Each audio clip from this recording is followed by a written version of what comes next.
Hey everyone, day 6, Xi'an, China. It's our last day there. We had a short day. We're going to spend a little time seeing some of the great sights.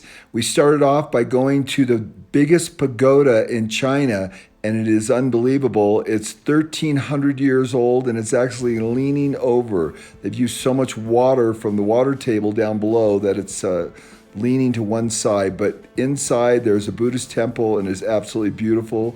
There's a woman Buddha, which is very unusual, and this is the woman Buddha here. And then this is looking out over the area where we walked in the evening, and we got some cool Chinese writing done, Kaizen. Then we went to one of the most incredible museums in all of China that has all the antiquities from the Han Dynasty.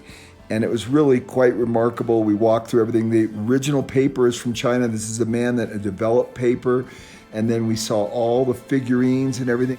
The nice thing about it is it gave us a real glimpse into what these people look like. They had great displays on. My favorite one was how the wall was actually built that we were on the day before. You can see how they had the brick on the outside and they just filled it on the inside with a clay material to give it stability.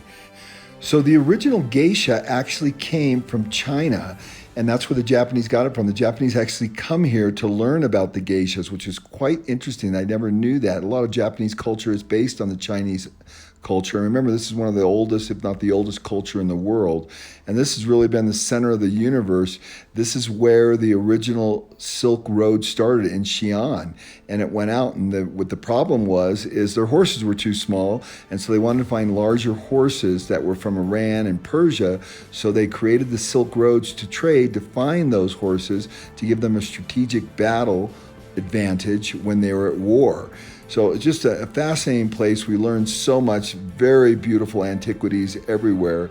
And it was an overwhelming experience to go into this museum. I enjoyed it as much or even more than the museum on Chinese antiquity that I viewed in Taiwan a few months back.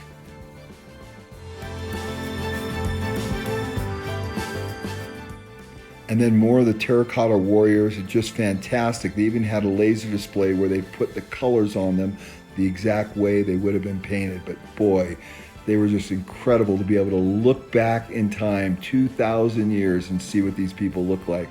So we had a great time. This is our team. We split up. We went to Tibet. Some of the other team went another direction. We had a great time. We got on a 3-hour flight. It turned into a 10-hour flight, flying back and forth across China because of the wind shear when we were landing in Tibet. We finally got there at 2 in the morning. It was crazy. Okay, so welcome to Tibet. We just got this. This is at 2 o'clock in the morning. We're doing it finally. We finally got into our hotel. It was beautiful, late.